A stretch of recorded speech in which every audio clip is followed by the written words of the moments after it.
Bab 170. Begitulah hari itu berlalu hingga sore menjelang. Franklin sedang duduk bersama ayahnya ketika Randu dan Tufu datang melapor. DNA sudah didapat, mereka peranakan negeri Koreana. Tufu melapor lebih dulu. Franklin sedikit terkejut, namun dia menatap Randu dan menanti laporannya. Randu berkata, "Tuan, seorang yang masih hidup masih dalam proses interogasi. Namun dia tidak bisa berbahasa kita, jadi kami harus menyiapkan translator untuk menginterogasinya." "Mereka semua berasal dari negeri Korea itu?" tanya Franklin. Tufu mengangguk menjawab, "Benar Tuan, 5 orang yang aku periksa mereka peranakan Timur Jauh dan Koreana." Franklin menjawab, "Kalian berdua mandilah lalu makan malam sambil kita menunggu berita Chana dan Sandra lalu menyambut tetua Jang tiba dini hari nanti." Tufu dan Randu mengangguk.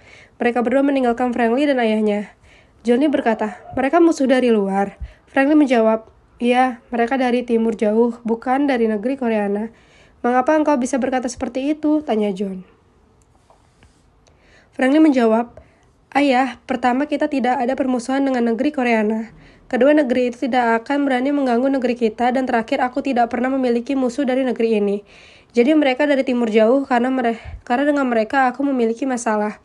Pertama di utara, kedua di Jiangling, dan terakhir di barat. Tentu mereka belum puas sebelum keturunanku mati."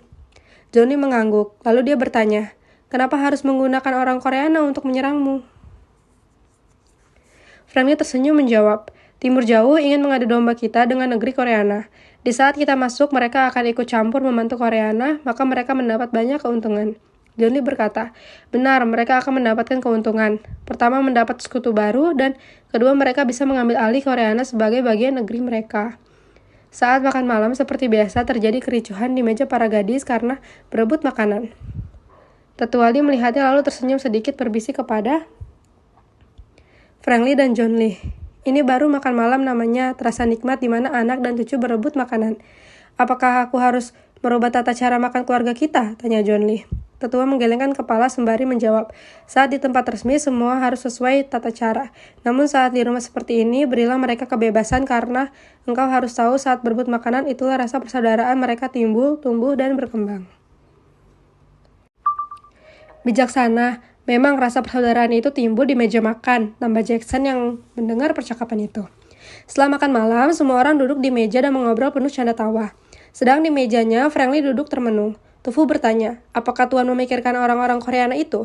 Franklin tersenyum menjawab, "Mereka hanya pion orang Timur Jauh untuk mengadu domba kita dengan negeri Koreana. Yang aku pikirkan jika Timur Jauh bisa melakukan itu, maka negara lain juga bisa." Tufu menjawab, "Aku tidak berpikir seperti itu. Karena negara lain mereka kalah dalam perang dan hal itu biasa. Namun, Timur Jauh memiliki sejarah sedikit berbeda dengan dirimu karena engkaulah mereka kehilangan orang di Jiangling dan ini memicu mereka untuk menghabisi keturunanmu, atau kemungkinan kedua, mereka tidak resmi dari negara namun mereka utusan dari keluarga yang merasa engkau rugikan." Franklin mengangguk membenarkan pendapat Tufu.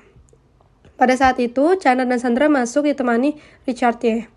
Richard melapor, "Tuan, CCTV bandara dan stasiun sudah dicek, begitu juga manifest kedatangan mereka datang di hari yang berbeda, namun jumlahnya tepat 6 orang. Franklin mengangguk lalu menatap Sandra meminta laporannya. Merasa dia ditatap, Sandra berkata, "Tuan, CCTV di daerah itu hanya menunjukkan ada satu truk yang selalu datang dan pergi setiap 1 minggu sekali. Truk itu berasal dari Jiangman." Chana menambahkan, "Truk itu dimiliki keluarga Oi di Jiangnan." Franklin menjawab, "Bagus, jika cuma 6 orang, berarti mereka sudah selesai. Namun truk itu harus didapat bersama supirnya, karena malam ini tetua Jang datang dan besok istriku melahirkan. Maka biarkan mereka santai dulu, jangan buat pergerakan. Lusa engkau, Richard, ajak adik-adikmu 4 orang terbang ke Jiangnan. Selidiki siapa supirnya dan ambil supir dan truk itu." Richardnya menjawab, "Baik Tuan, dilaksanakan." Randu berkata, "Apakah aku harus ikut ke Jiangnan?" Franklin menggelengkan kepalanya dan menjawab, "Tidak perlu. Richard dan adik-adiknya akan datang ke rumah keluarga lu di Jiangnan. Dari sana mereka memulainya, jadi jangan libatkan polisi dan militer jika bisa. Kalau terbukti itu milik keluarga Oi, maka kesempatan ini untuk menghabisi keluarga penghisap darah rakyat itu." Julian berkata penuh emosi. Franklin menjawab, "Mungkin butuh waktu untuk mencari bukti keterkaitan keluarga Oi. Namun kita usahakan secepatnya mendapat semua bukti untuk mengetahui siapa yang membantu orang-orang Timur Jauh itu." Grace berkata, kakek buyut, keluarga Oi juga yang sekarang berani menolak produksiku, maka aku dukung engkau untuk menghabisi mereka. Sintasun berkata, aku sudah membahasnya. Jika di sini sudah selesai, maka engkau bisa melaksanakan rencanamu itu setelah kita lakukan beberapa hal untuk menutup celah yang masih ada. Grace tersenyum senang karena rencananya didukung dan disetujui. Ini ajang pembuktian untuknya bahwa dia sudah bisa melakukan sesuatu. Pada saat itu, dokter berlari ke meja di mana Franklin duduk dengan wajah pucat. Dia berkata, Tuan, terjadi keanehan pada nyonya muda. Franklin berdiri dan bertanya, apa maksudmu? Dokter menjawab, nyonya seperti diangkat terbang pindah ke kamar di lantai 2. Kami tidak berani. Semua orang terkejut, namun Jenang berkata, biarkan, aku sudah pernah menyampaikan tidak ada yang akan menyaksikan dia melahirkan kecuali engkau dan putrimu di sini. Franklin duduk kembali. Fang Long berkata, engkau siapkan semua peralatan untuk merawat bayi yang akan lahir besok. Biarkan nyonya berada di lantai 2 dan jangan kalian usik. Franklin mengambil Tania dari kursinya lalu menggendongnya masuk ke rumah dan melangkah menuju lantai 2. Sejak Cecilia merasakan sakit di perutnya, baru malam ini Franklin menemuinya. Setibanya di dalam kamar, mereka menutup pintu. Franklin bersama putrinya mendekat tempat tidur di mana Cecilia tidur. Franklin duduk di tepi tempat tidur, mengelus kepala istrinya lalu berkata, di sini ada aku dan putrimu. Kita akan menghadapi semuanya bersama-sama. Cecilia membuka matanya tersenyum dan berkata, dia membawa aku ke sini dan ingin dilahirkan di sini. Putramu ini walau masih di dalam perutku namun sudah bisa menyampaikan keinginannya. Tania yang duduk di sisi lain berkata, Ibu, apalagi yang adik inginkan? Aku akan menyiapkannya. Cecilia tersenyum menjawab, dia ingin kalian berdua berada di sini menemani ibu dan menyambutnya saat dia lahir. Franklin berkata, dini hari nanti tetua Jang akan tiba. Aku tidak bisa menemanimu saat itu.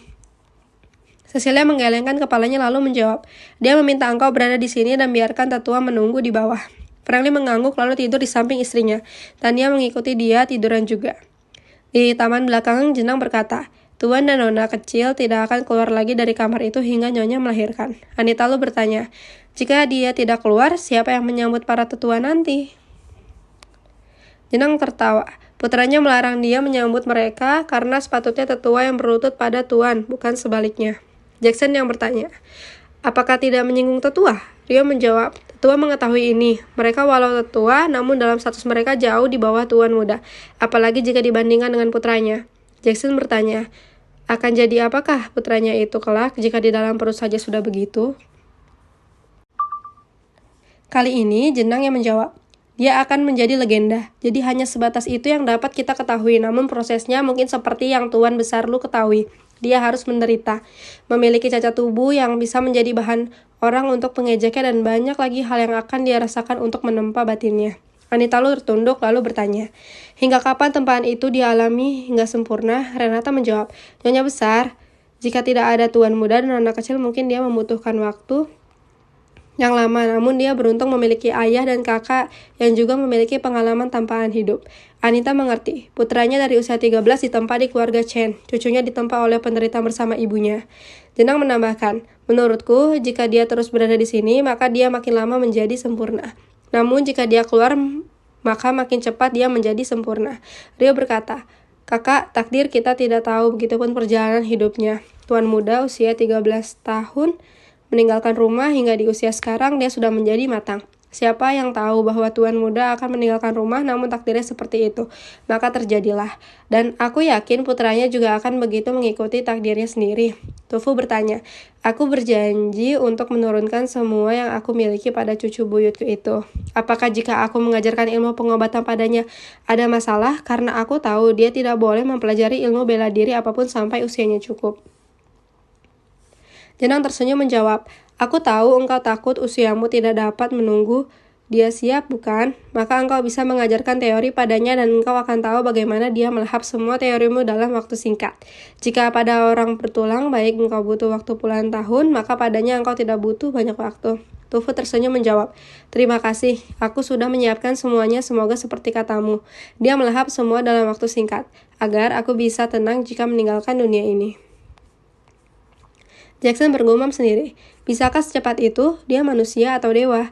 Jenang tertawa lalu berkata, jika dikatakan dia manusia, maka dia di atas manusia. Jika dikatakan dia dewa, namun dia manusia. Satu hal Tuan Besar Lu, dia tidak lumrah manusia, namun dia bukan dewa. Waktu berlalu Dini hari telah lewat, semua penghuni puncak masih berada di halaman belakang menunggu tetua Jang tiba.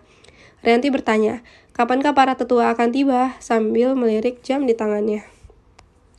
Rio menjawab, mereka sudah di kaki bukit. Mereka tidak lewat tenggara, namun melalui banyak kerumunan orang di kaki bukit. Mereka membantu orang yang lemah diberikan kekuatan agar kuat berlutut dan berdoa. Mungkin tidak lama mereka akan naik ke sini.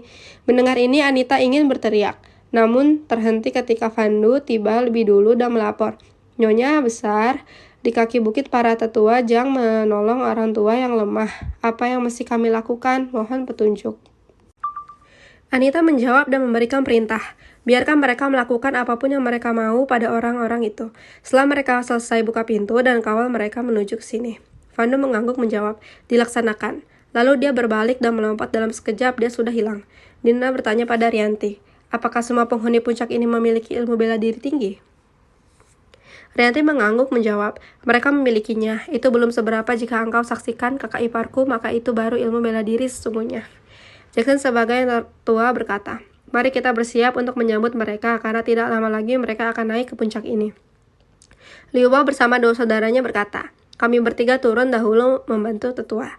Renata tersenyum menjawab, sudah semestinya karena tetua adalah guru kalian. Jenang menjawab, paman tidak usah, tetua sudah menuju ke sini. Benar, tidak lama mereka tiba. Ternyata bukan 13 orang, semua 26 orang yang tiba.